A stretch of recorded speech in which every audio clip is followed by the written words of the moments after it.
Now, today is International Youth Day. However, millions of young people in South Africa are challenged by both unemployment and poverty. The ailing economy and the rising cost of living continues to be a major concern.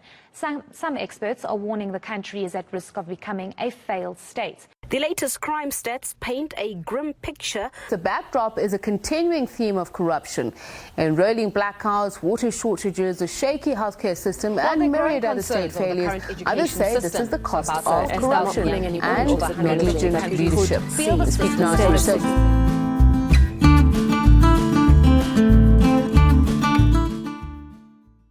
Reverend Keenth Meshoe is the founder and leader of the ACDP. After establishing the ACDP in 1993, he was elected to Parliament. Since then, he has been re-elected 5 times and is one of the longest-serving MPs in Parliament. His party integrates its Christian values into its policy offering, fighting to create a people-centered Christian democracy in which we can all thrive. I am thrilled to talk to him today about his plans to make this country unite and heal. Hello, Reverend Meshoe, how are you doing? I'm doing very well, thank you. And how are you, Gabriel? I'm doing very well, thanks. So I want to start with a little bit of a bio about you. So where did you grow up? I was born and grew up in Pretoria. And when did your interest in politics start? I hated politics. Yeah.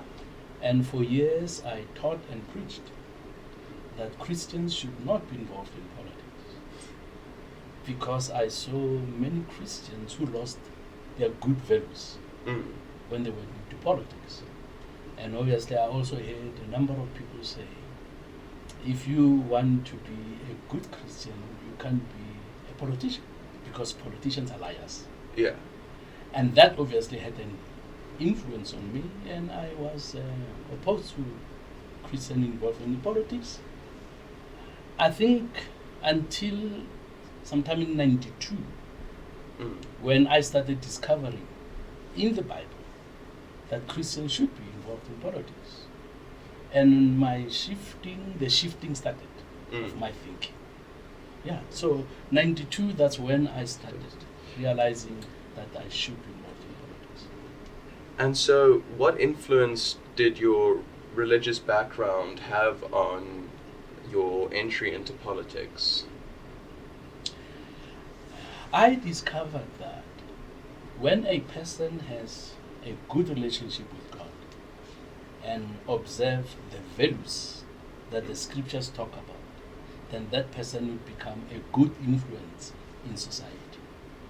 And that is why when I started developing interest, I thought I might bring some light where there is darkness in the political arena. I might make contributions that might make my country become a better country. And so why did you decide then to found the ACDP 100 days before the first universal democratic elections in 1994? When everybody started talking about putting together a new constitution, a new foundation for a new South Africa, I said to myself, I want to contribute.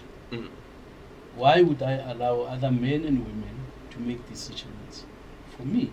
I want to contribute. And because I was not involved in politics, I started asking questions. And I was told, you cannot contribute unless you are in politics. So there needs to be a vehicle that you use in order to have a voice when this constitution is written. Okay. And I looked around at what existed and asked myself the question, who represents my views? And I could not find anyone, any political party that represented my views. So I said, let me find people of like mind, then we start something that will become a vehicle to use in order to have a say in the constitution making process. And that's what we did. And so you've mentioned your religious values, and so I'm interested in kind of unpacking a little bit what role your religious values have on your political values? They have a lot to do. My religious values are influencing my political values. And I'll give you 2 examples, maybe. Respect. Okay? Respect is a value that is taught in scriptures. And so I said, if I work with people I don't respect, if I lead and am surrounded by people who don't respect one another, how can we be peaceful if we don't respect one another? There will be confrontation unnecessarily. There will be maybe misunderstandings that will end up in something worse that I do not want to see. So as I studied the word respect, I saw 4 levels where the value of respect is very important. And the first one is respect for God. Okay? Number 2 is respect for self. I cannot expect people to respect me when I don't respect myself. And thirdly, respect for my neighbor. For me to deal with people respectfully, I have to respect them first. And fourthly, respect for property. Now, you are aware that in South Africa, many times, when workers are not happy because buses are late, they touch them. When trains are late, they touch the coaches. Okay? In schools, when children are not happy with something the teacher, headmaster does, they burn the school down. And I said, but this is counterproductive. Okay? So we need to respect things that we know are going to help us. We need to respect our properties, we need to respect our neighbors' properties, and I realize this is one of the best values that are needed in South Africa. Unfortunately, South Africans, and when you listen to what many politicians are saying, they don't respect people. You even have politicians who don't respect voters. Okay? They go to voters and they make promises, and after they vote for them, they forget them. They lie to them. Okay? Actually, on this one of the parties, there was a I'm not sure that to mention his name, but in any way, it was EFF. There was a person there, a member there, who called himself a Christian. So one day I said to him, you make promises that are impossible to keep. Why do you make such promises? And you're a Christian. He said, but Rev, you know that if we don't lie to them, they won't vote for us. Now, there's that kind of thinking. If we don't lie to them, then they won't vote for us. So to get their vote, what must we do? Lie to them. Now, that's something that I cannot agree with, because I believe a promise you make is a promise you must keep. And we keep our promises, and we limit our promises to what we can do if we respect the voters. I respect their thinking. They are not fools. And I don't want to treat them like fools because I respect them. So respect is desperately needed in South African politics. And to build on this then, what are the core values of the ACDP? Well, respect is number one. Okay. Number one could be love. Okay. Love for people. I love people. Sometimes I'm questioned when I pick up children, when I meet them, every week without fail, not only during elections. You know, many politicians during elections they go for kids. No. I love people. And because I love people, I greet them. I stop and talk to them when I'm not in a hurry. But I always make time to interact with people, to an extent that sometimes they would ask me a question, but what kind of politician? You seem to be interested in us. I love them. And I believe if we love people, we'll serve them better. That's why, as a Christian, I know it behoves on me to love those I want to serve. If I don't love them, I won't care what they go through. Exactly. Okay? If I don't love them. So it's love, it's respect, and it's humility. Okay?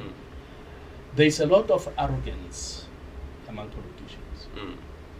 We want to walk with humility before people. Obviously, humility is not weakness. Sometimes people think if you are humble, then you are weak. No. If you are strong, then you are arrogant, you are pushy and all that. No. You can be humble and yet be strong enough to stand for our ground and to defend our position. But transparency is another important one. Transparency. Our president, South Africa is in the country now. Our president has not been transparent. He's not a transparent person. And because when a person is not transparent, he cannot be trustworthy. Yeah. All right? We have transparency and accountability. Okay? Yeah. We have demanded accountability from the president. He was dodgy. He didn't want to answer questions because he's not accountable. He doesn't want to account to us. So accountability is important in politics, and also trust. People must trust you. If they trust you, they will follow. Now, in African politics, obviously, trust has not been much of a consideration because people have said our liberators are the most important people to us. Regardless of what they do, they are our liberator. If it was not for them, we would not be where we are today. We would not be having those freedoms. That's why even when they steal and they are corrupt, they will still support them. Why? Because they are our fathers of democracy, or they are our liberators. Yeah. And that's something that I cannot agree with. Look at African politics. Look at what has been on the continent. Crooks have been brought back into power. Yeah. They will steal and loot. Next elections, what happens? The same people are bad. Why? Because they are seen as our liberators. So we want this to change, and to say to people, even if they are your liberators, you don't have to bring back the same people who have been stealing from you, who have been messing up in government. I mean, if you look at what has happened in South Africa, what has the ANC done? They've destroyed everything that they inherited. Okay? Yeah. ESCOM, as an example, I think it was 2000, 2010 maybe.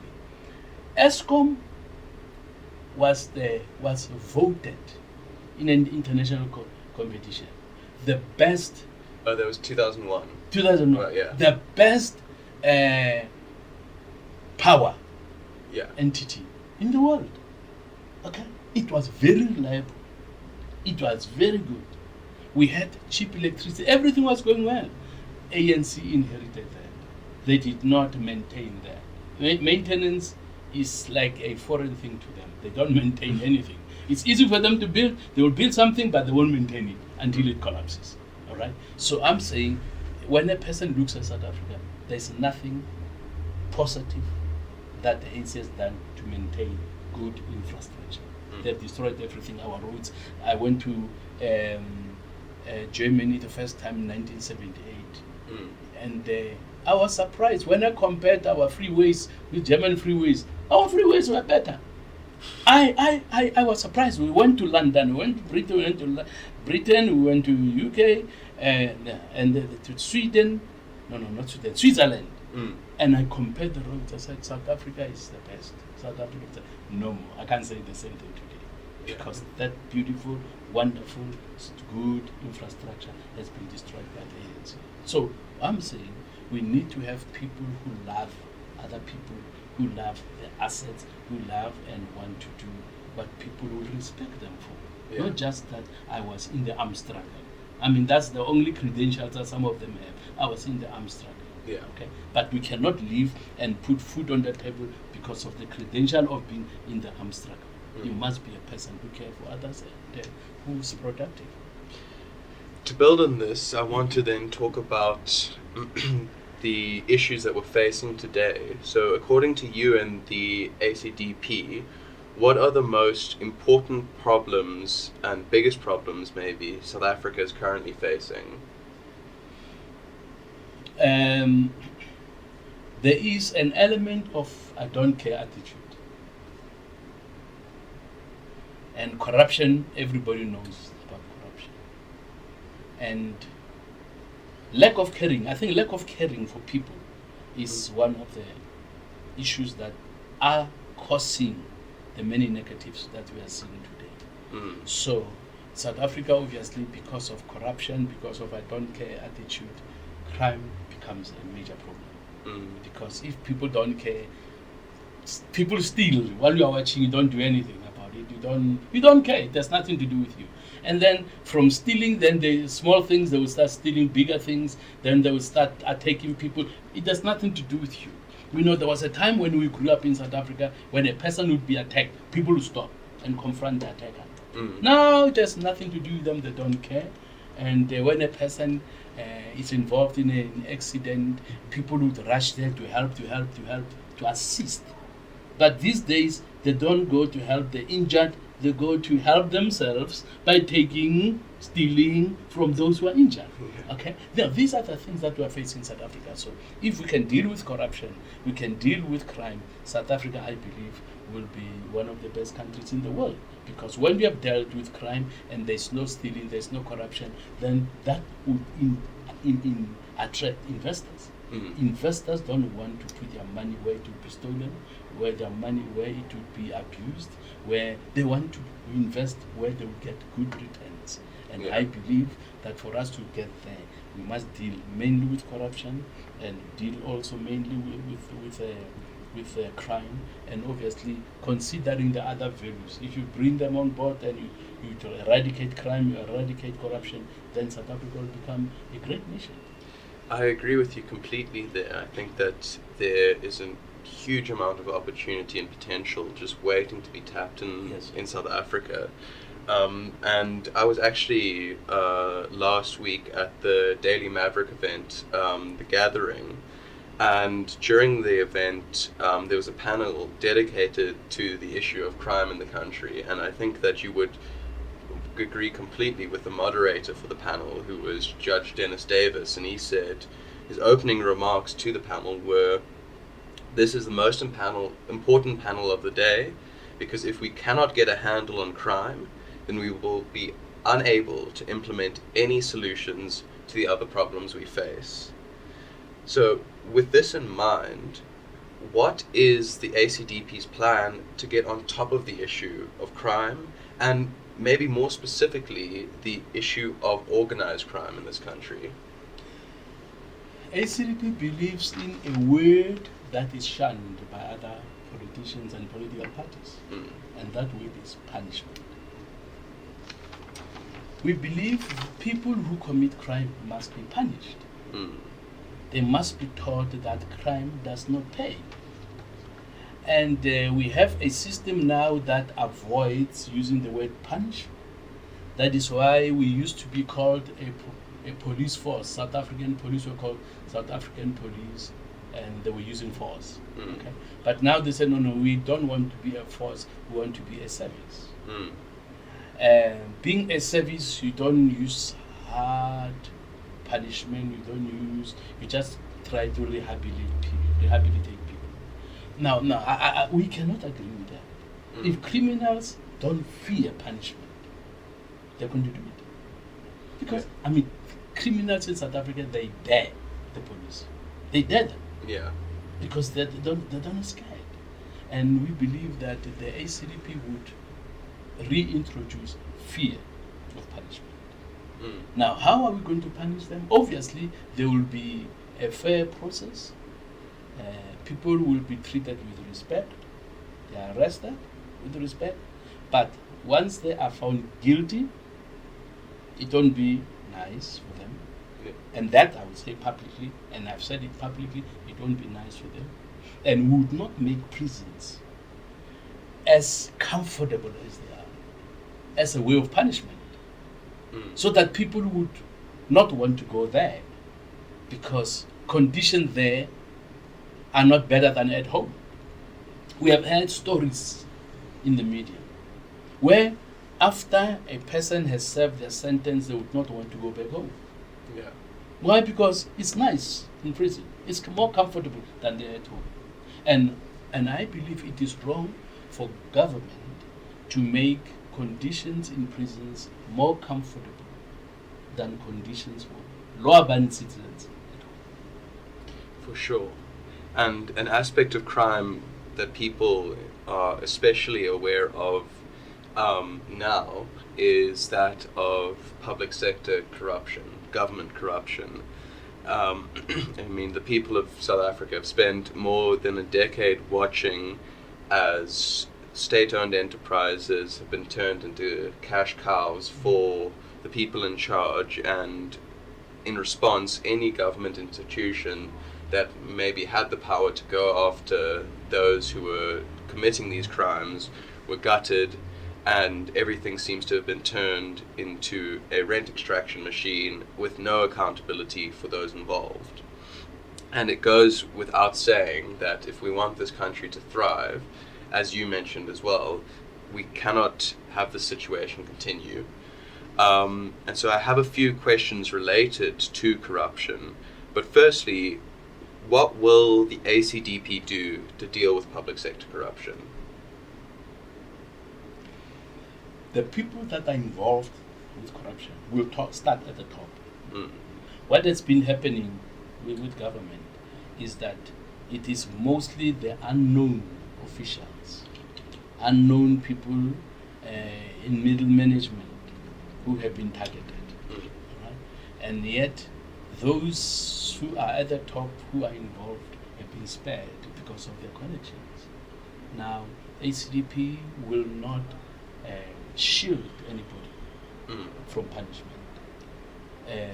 I mean, when one looks at what's happening in South Africa right now with our president, who has allegations against him, our position is let's learn from the European politicians. It's seldom that a politician in Europe or even Asia waits to be told to step down. Yeah. Okay? Once they do what they know should not be done, they just step down. Because they know a leader is not expected to behave that way. But Africa, unfortunately, is something different, and South Africa, I think, is one of the worst when it comes to shielding leaders, top leaders who are corrupt. And they always find a scapegoat. Always find a scapegoat. A few years ago, I'm sure you remember, that a private plane, Gupta plane, transporting wedding guests, landed at an airbase until today. And then when they left the airport, they were guided and escorted by the police. Yeah. Who was punished for that? No one. No one. Okay? So things like this, people at the top. If it was in Europe, the Minister of Immigration would have stepped down. Because those guys landed there, there was no immigration there, they just walked into the country. Yeah. In Europe, a minister would have stepped down. And the police to escort the wedding guest, the Minister of Police, that happening under their nose, would have stepped down. But in South Africa, it's allowed. Until today, the Minister of Police has not been given a hiding or charged for allowing that to happen. So ACDP would target at the head. If the body is corrupt, or the whole body is corrupt, and you only go for the body and you leave the head, you'll not solve the problem. Because people at the bottom will say, if my leader is allowed to do that, I'm going to take chances. Yeah. That's why even with what President Ramaphosa is doing, an example has to be made. You cannot be allowed to own, to have millions of foreign currency in your possession. And people are saying, no, that's a small thing. He did not do any wrong. You can't do that. Yeah. But some his supporters want to do that in the country. Fortunately, it's not everybody in the ANC that agrees with that. Some people are saying he must fall in his sword. And we agree with that. And so, alongside that, how does the ACDP ensure accountability from its representatives? Our representatives are told what to do. And they are told, if you don't toe the line, if you don't do this, there are going to be consequences. A few weeks ago, we had a situation at Johannesburg Council where voting was going to take place. And we are in a coalition arrangement with some political parties. And we told them we do not want to side with the ANC. So go there and represent us well. A few days, on a Tuesday, voting was going 2 days before the voting. There were rumors that our councillors were going to vote with the ANC. So I called them. I called one of them, the leader. I said, this is what I hear. Are you going to vote with us or with the ANC? No, President, you don't have to worry. I know. I will never do that. I'll never do that. 2 days later, I did that. So what did the ACDP do? We fired them. There were two, we fired them. Those are consequences. We fired them. And they threatened to take us to court. We said, fine, you can go to court. Yeah. We are still waiting for them for a court challenge. Yeah. But we fired them. So when a person, and the person we fired, some ACDP members were not very happy because he was one of our best workers. It was not just when he was one of our best workers. And because he knew that he was a good worker, maybe thought because of it, I'll get away with it. We said, no, fire them. Some people were not happy with me. They say, no, it's the president. I said, no, the man knows. He lied to me. You lied to me. You lied to the organization. Go. So we fired him. And then to build on this, how will you continue to ensure accountability going forward, assuming that the ACDP grows and maybe becomes a part of government after the next elections? Many of ACDP members are Christians, and they are reminded that God Himself expects them to do right. That if they don't do right, there will always be consequences. There will be punishment for those who break the rules. And we will always do that. For as long as I live and I'm part of the ACDP, that's going to be the case. And to move then to a different problem issue, but one that is very, very topical for the moment. We're going to talk about the energy problem. So 2022 has been the worst year of load shedding on record. I mean, we have shed more than double the amount of electricity this year than the next closest year in terms of load shedding.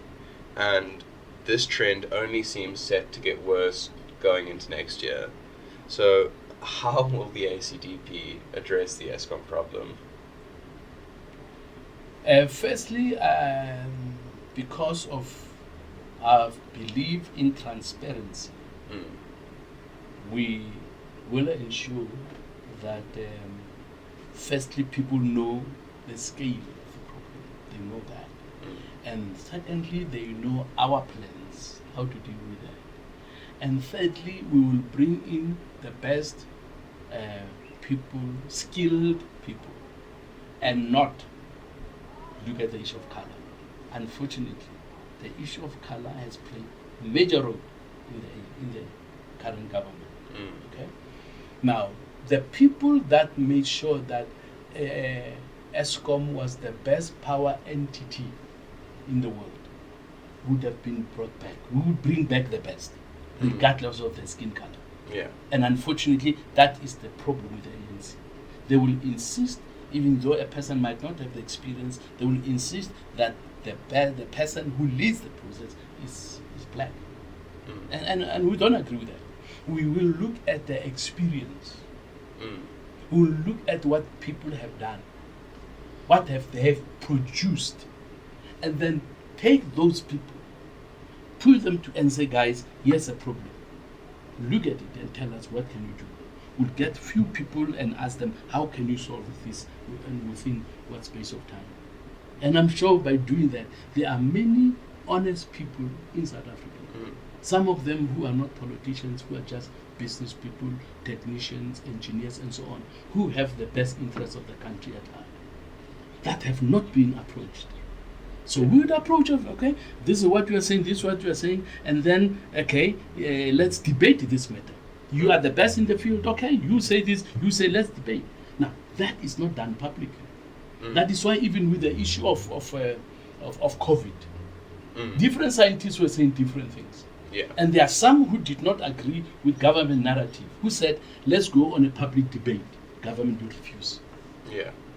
They would refuse. I would say, no. Let's hear both sides. Debate while we are all watching, so that people can make their own conclusions. This is the best. This one is better than that one. And we take what we believe is the best, regardless of how they look. For sure. I mean, just to make a quick aside on the issue of COVID, what was one of the things that I see that was very jarring to me was to watch as the scientific kind of narrative became devoted to one type of science, and then also the problem became about one single thing, and so we had to shut down not only the country but the economy. And now we're seeing the lag effect on the decisions that were taken then, as the three big ports that we have in the country are the three worst ports in the world. Our service to our ability to ship and export goods is almost non-existent. We're seeing the effect on the massive unemployment. We're seeing the effect on just a stagnation in people's ability, in people's living standards. It seems as though we forgot that the way to move forward and to deal with massive crises is to get as many different opinions as possible, and to choose what seems to be the best one from them, as opposed to listening to the one narrative. But then to take us back to the issue of service delivery, I want to talk more about the broader service delivery, because it's important that we, as a country, not only have sufficient electricity provision, but we have all basic infrastructure in place, because without that, we won't be able to grow. Sure. And so, as you pointed out, it seems as though the maintenance and development of all of our infrastructure has failed. So, what is the ACDP's plan to provide basic services to the South Africans in the most need? So, you and I, we aren't desperately in need of these basic services, but if you look around, especially in small rural communities, they are desperately in need. So what is your plan to provide to them? Because we care for them, and because we love them, that will motivate us to give them the best. Okay? Now, resources are being wasted. You'll hear these days that there are no resources. Where are the resources? They are being stolen. Okay? And people who steal them seem to get away with that. Yeah. There are trillions of rands that are in people's banks, private banks, in pockets, maybe even under the mattresses, trillions of rands.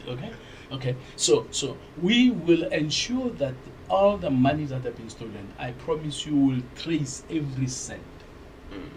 Okay? I already know that we are going to be accused of witch hunt. Witch hunt. No, it's true. If you took what didn't belong to you, it must come back. It does not matter who you are. It does not matter when you took it. If you took what did not belong to you, you must bring it back. Because rather than increase the taxes, let's use these trillions that are in people's pockets and banks and all this stuff to ensure that those who don't have get what they need. Now, we also, we are not very keen on this people must tender all the time, tender. There are things that people must do. Okay, let me give an example. When we grew up, every city, municipality had qualified technicians. Every city. Okay? Where I grew up, even including in Boksburg, where I am now, if a traffic light would go off, would break down or whatever, promise you within 3 hours it's back on. 3 hours, they're gone. Really? Yeah. There was not this waiting for 3 weeks. Yeah. Or 3 days. 3 days actually is very little. We used to, if we see a traffic light, you take a phone, you phone somebody, then they send people there. But now, because of centralization, something breaks in Boksburg, you have to phone, they must get a technician from Springs, and before that one Springs, they will tell you Brakpan also need a technician there, So we are going to ensure that every municipality has its own qualified people. Every municipality has engineers, every municipality has plumbers, every municipality has builders. So that minor projects, you don't tender, the department itself, the municipality itself dispatches their own people to go and sort out the problem, to go and build what needs to be built. So that is what we would do as the ACDP, to make sure that every municipality takes care of the needs in their community. When you decentralize, even when you decentralize work, I know that there are schools, there's a community in my area that doesn't have proper toilets. Rather than wait for somebody who's 200 or 500 kilometers away, it is my municipality that must ensure that every school has proper sanitation. Yeah. Okay, and if we do that, I promise you, the problems and the challenges we are facing now of lack of service delivery will be gone. Because now what we do is we are going into a tender process. How long is the tender process going to take? Months. Yeah. Okay, and then the one who's going to be ultimately be chosen is the one who's has better connections. Not the one that has the best skills, but the one with better connections. So we want to move away from that. We want to move away from that and empower our municipalities and make sure that the challenges that they have in their community, they themselves deal with them. The people living there, they know the problems in their area, and they are the ones who are financed to meet the needs of the government. Must obviously, all the taxes that come in, make sure that every municipality is equipped to do the right thing. Now, if they don't know how to do that, ask the government before us. How do they do it? Because I know Germiston has its own municipality, Brakpan, Boksburg, Captain Park, and all that stuff. Yeah. If something broke, they were there. Within few hours, they are there to sort it out. So that's what the ACDP do. This backlog, it will be done away with. Why? Because every community, we break these massive thousands and thousands of people on the waiting list. They are subdivided into communities they come from. Yeah, so community empowerment is the key. Yeah. And so I'm then going to move us into another, what I think might be our biggest challenge, which is education. And to open this, I want to give you one of the most disheartening statistics from the gathering, which was that of the about 1 million children who are going to begin their school careers next year, about 40% will have dropped out by the time they reach matric. Furthermore, of that, let's say 600,000 now, only about 20,000 of those who reach matric will score a C or higher in mathematics.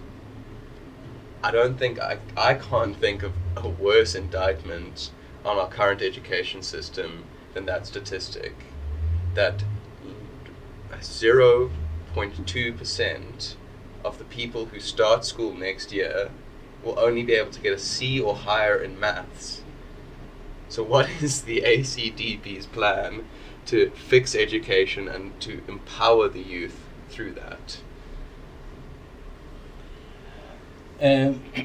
Discipline is lacking in schools. There is no discipline. I think one of the mistakes our government made was that because we came from a system of government that was oppressive, where people did not have rights. Okay? So we moved from that extreme to another extreme, where people just have the right to do anything they want. They can say anything they want to the teacher. They can do homework if they want to, and if they don't, and the teacher won't do anything. They can swear at the teachers. Now, we did not grow up in that environment. And I believe that discipline. Now, personally, I believe in corporal punishment. Personally. Okay? And I don't believe correction and abuse are the same. Yeah. I know there are people who abused. There are parents who abuse their children. There are teachers who abuse students. But you cannot throw the baby with the bathwater. Yeah, for sure. Okay? And that's what this government has done. Thrown the baby with the bathwater. To come from a regiment of discipline to no discipline at all. And so children, because they are not making any effort to study, are doing badly. And when government sees they are doing badly and they are failing, they drop the standards. Okay? Can you imagine children being allowed to go to the next grade with 30% passing?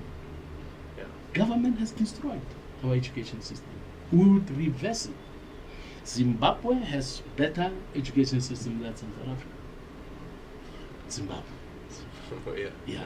So what we would do is we would look at the best. Who's producing the best results? Okay? Look at who's producing the best results. And say, can we learn from you? Sit down with you. What are you doing that we are not doing? And what should we do to have the same results that you have? This is what we would do that this government is not doing. There is also a belief in some circles that the more illiterate people are, the better for the government. Okay? Because people who are illiterate don't ask questions. Yeah. They just believe everything you say. They don't ask questions. And unfortunately, it looks like that's what this government is doing. To keep South African children illiterate so that they will just become voting fodder for them for years to come. They just lie to them and tell them, we're going to give you grants. Every month you'll get a grant. Yeah. We are going to revise the situation of just giving children grants. Why? To make children, give them money to make children. If children realize that I'm going to get a check of money for making children, what am I going to do? I want more money. I want more children. Okay. There is a social system that was used in the 80s in America. I don't know whether it's still there. I did theology in America. 1981, 83, 91 and 83. We went there and we came back. We went again. Our children were on a social system because we were students. We didn't have jobs. We were students. We would be given vouchers to take to a store. There were stores that government went taken to a store to exchange that voucher for food. You are never given cash. Yeah. And if that store would misuse that voucher, you'd be shut down. Yeah. You'd be shut down. No more business. Now, how many stores would do that? Who would want to risk a voucher, $1,000 voucher? Yeah. Cheat on that, and your store is closed? When you make millions. I mean, people would not do that. Fear of punishment comes in again. All right? Stores would not do that. All those, if you are given a voucher for 400 rand food, worth of food, and you give more, or you cheat and you use, you take that and you give less than, that kind of corruption never existed. And I looked at that, and the food they were giving, our children were getting, the whole family would use that food. Yeah. Because it was made, it was good. Yeah. It was good, it was nutritious, but now they just throw money at the children. That money goes to hairdressers, that money goes to liquor and drugs in some cases, because they don't care how that is used. They don't care whether the children are getting food or not. They don't care. Okay, so we would definitely revisit and revamp that by ensuring that we don't give money cash. We give vouchers. If we told we want children to live, we want children to be fed, we'll give them food. We'll give them food, and if there's no food at home, there is a way of the parents benefiting from the child. Not giving them cash, go and buy food. No. Give them vouchers where they get discounted food. So not putting in place the incentive to misuse the money that is being given to empower your children. Money is being misused. Money is being misused, and there are children who I know. I even have a relative that the children who are getting social grants, who deserve social grants, the children are not getting a cent. The mother is drinking that money. So then let's build on this issue, because the education system has been failing for a very long time, especially the public education system. So how will the ACDP adequately skill train those who have already been let down by the education system so that they can move away from their current circumstances and begin to be socially mobile? You know, when we talk about transparency, the country and school children need to know. You show them the difference. You say, look at children in this school. Look where they end. They are doctors, they are scientists, they are all these things. Okay? And for them to get there, this is what we do for them, what their teachers do for them. Do you want this? They say yes. Okay? We'll do the same for you. We'll take that system and sit. Transparency. When people see for themselves, they will say, but we want that. And they see you doing exactly what you show them. That is done by others. They will say, no, we want that. But if they think that they are better than everybody, because South Africans, they portray the image of they are better than everybody else. They say, no, we are not better, they are better. And these are the reasons why we say they are better. Make sure that, okay, do you want this? They say yes. Okay. Now, here's the price they pay. Show them. I saw a video about the children in Japan, primary school children. These children, they have periods, time set aside, where they clean their classrooms. I saw that on the video. They clean. That is what we did when we grew up. Yeah. We're cleaning our classrooms. And when it was a discipline, cleaning our classrooms, after cleaning our classrooms, when it's time for study, it's time for study. Nobody runs around. It's time for study. So when you show them, look, Japan used to be oppressed after the war. They used to have nothing. Look where they were and look where they are today. Now, let's look at South Africa. Show them our informal settlements. Okay? Do you want to be here? Yes. Can you help us to be there? Yes. They see it with their eyes and you say, can we do it together? They will agree. Okay. So there are some benefits when people see for themselves. I mean, I was shocked when I saw that. I was shocked and I realized this thing is possible. Okay? This thing is possible. Okay? Make comparative studies. Comparative studies, and let the children see for themselves the advantage of following the discipline route that these places are for. We will ask questions. How do you get there? They give an answer. Tell the children, how did they get there? Ask them. No, they said they did that. Can you do that? Yes. That's a project. Let's go for it. So coupled with the issue of education is the issue of youth unemployment in the country, which many describe as a social time bomb. Yeah. That eventually the disenfranchised youth will explode, and that's when you start to see the nasty outcomes. So does the ACDP have a plan to, let's say, disarm the bomb and increase youth absorption into the workforce? Definitely.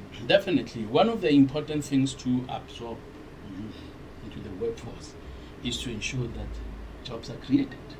There are opportunities. Okay? And you need to convince investors that there definitely are opportunities and it is safe to invest there. And when they see it is safe and the youth are disciplined, they would want to.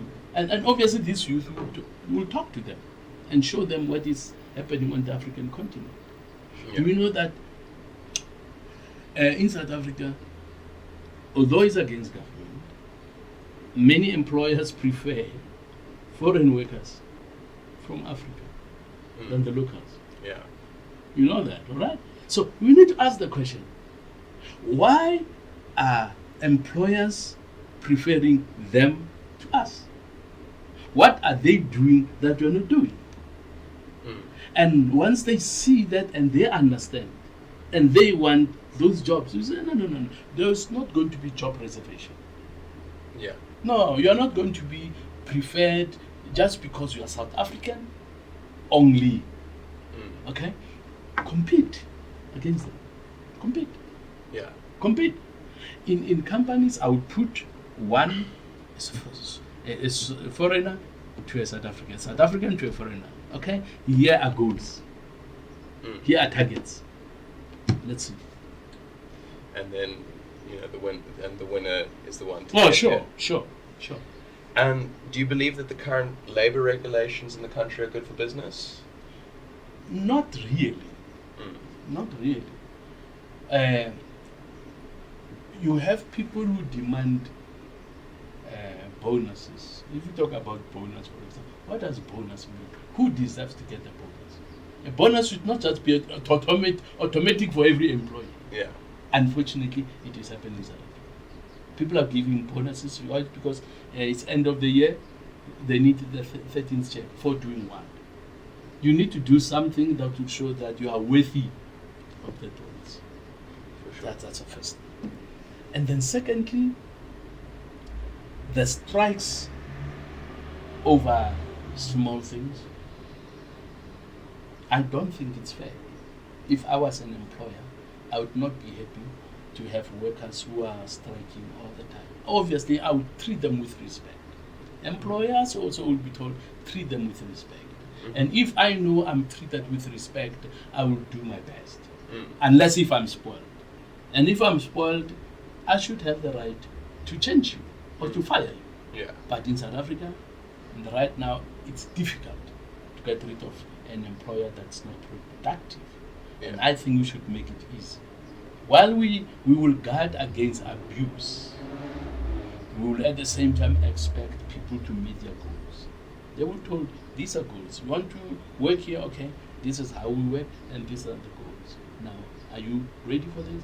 Yes, then go for it. And obviously, if they are going to lie, I must have the right to fire them. Unfortunately, in South Africa, there are no such rights. So the labor laws are not fair. They're too rigid in South Africa. They make it difficult to fire if necessary. Yeah. And I think people should have the right to choose who they want to work with. So one of the themes that's kind of coming through to me in your answers is that individuals need to take more responsibility for their lives. Correct. And to realize that the only thing that can actually move them forward is their own hard work. Correct. As opposed to relying on people from the outside coming in and saving them. And so would you say that is kind of a result then of your Christian beliefs, where the individual empowerment is one of the core values? You would be surprised if I tell you that there is a verse in the Bible that says, he who does not want to work must not eat. Yeah. Okay? You don't want to work, then no eating. Yeah. You want to eat, then work. The harder you work, the more you'll have to eat. Yeah. You see? So what we glean from scriptures gives us a perspective that can make the country work beautifully. Everybody is a hard worker. The culture of demand will destroy it. Yeah. Will destroy the culture of demand. You must not demand anything. Work for it if you want it. Yeah, and relatedly is also one of the very central themes that runs through the Bible is the theme of gratitude. And so to ask you a question, how would you convince someone who has kind of seen has grown up in a township, seen very, very little progress in their life? How do you convince them that still the best attitude to have is to be grateful, because the gratitude you have in your life will eventually pay dividends to you? The best thing is to get people who are showing that gratitude and show them where such people end, rather than those who are never grateful. Okay? Promotion, if I'm an employer, I would prefer people who are grateful. Yeah. Yeah, who are grateful for the small things. I think the word right in South Africa has been taken out of context. It's my right, it's my right. For me, a job is not a right, it's a privilege. And if it is a privilege, I must treat it as such. It's a privilege, it's not a right. And so my attitude in that job has to be kind, and show gratitude, and realize that it's a privilege for me to be here, and there are other people who could have been here, rather than to want to strike and to say, I want to guarantee that I'm going to keep this job for the next 30 years. So I can't give that kind of thing. I will not do it. Yeah. And I know I will not do it, and would not want to have a country that has such. Yeah. As long as you do well, you are working well, you are meeting your targets, there's no reason why you should be afraid of losing your job. Yeah. Why should you be afraid? When you are doing your job well and you are meeting your targets, every employer would want to keep such employees. Yeah. Yeah. Not the one who just want to demand. During lunchtime, you see them many times in the street, they're lying down in the sun. Whenever I see that, it scratches me inside. To see workers during lunchtime, they're just sleeping, in the sun. I don't like that. It doesn't show an attitude of initiative. Okay? I slept at home. Why should I come in the whole hour sleep at work? Every opportunity I get, I want to sleep. Yeah. Okay? Let's see people who are using their hours well, their breaks well. So many of our people, unfortunately, are not exposed to what's happening in the world. They're not exposed. And this is what government is failing them with. They don't show them. They cannot compare themselves with others. If they see that others are doing things better than them, that would create a motivation in them to want to improve. For sure. Yeah, to create so I believe in comparing. People must see where people who are well off are doing to be well off. And what those who are just like a wheelbarrow, you carry it, where you leave it, it's going to be there until you come to carry it again to the next. Yeah. Be initiative. Okay? This is what you are asked to do, you are done. So you're done. Is there anything else I can help to do? Yeah. Okay? Because it makes me look better as a worker.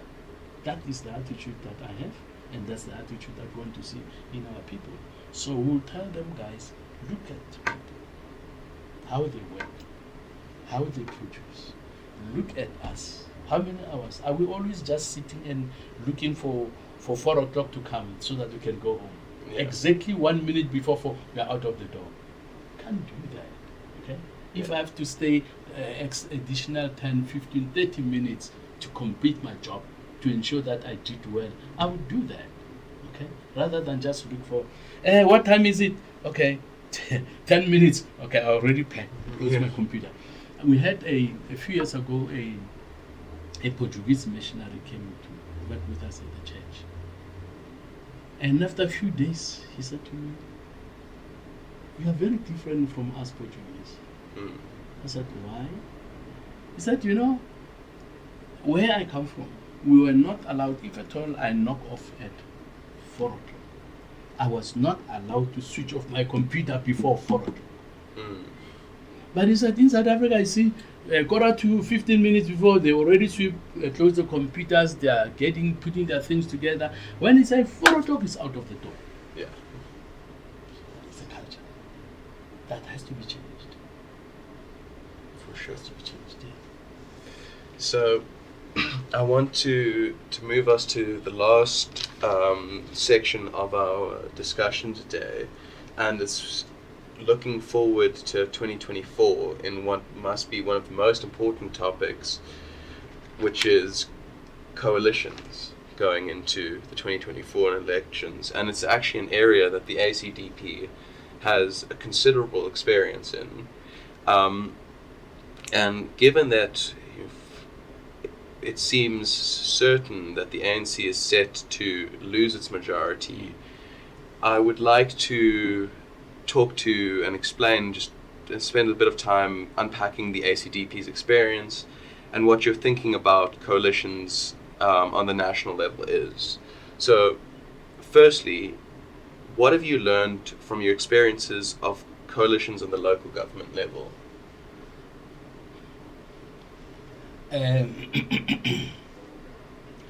Values, lack of values in some partners have taken us backwards. They have caused us even to want to stay out of coalitions. Initially, we were not in favor of being part of any coalition. Okay. Where we found ourselves forced to be, it was when it was either the DA or the ANC leading the coalition. And the question was, are you going to allow the ANC to continue destroying? Because with our presence, you can help the DA keep the ANC. And that is what motivated us on a few occasions, that it was neck and neck between these two. And our participation was going to make a difference. Even though we were not, sometimes we would not be happy with some of the coalition partners because they don't keep their word. You know, we have had some people who come to a meeting and say, I want 2 seats, 2 MMMC seats, for example. I don't care who gives it. Anyone who gives it, I'll go with you. Who's willing to give me 2? Oh, yeah. I look at them and said, so there are no values that are holding these people together. And such coalitions have not stood the test. They have not stood the test. Because if the other one can say, all right, we have increased numbers of coalition, we'll give you 3. They leave you and they go the other side. We have seen the bad side of some party leaders in these coalitions because of lack of principles and values. So the AC, we have learned, we have learned that not all parties believe in principles. Not all parties believe in values. Given a choice, we want to work with those who believe in principles and those who believe in values.